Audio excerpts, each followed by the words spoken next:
table. It also has some built-in lights up underneath there, so that's cool.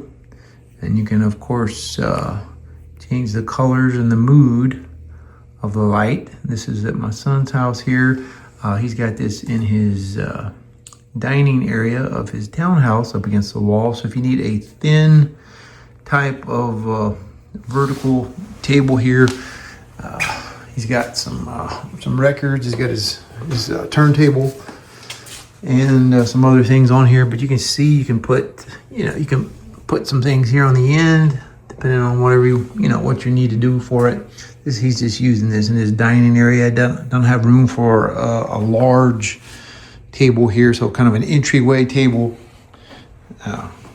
And that's pretty neat to have this little light on there with a little different look, different mood. You can turn it white there. That's pretty cool.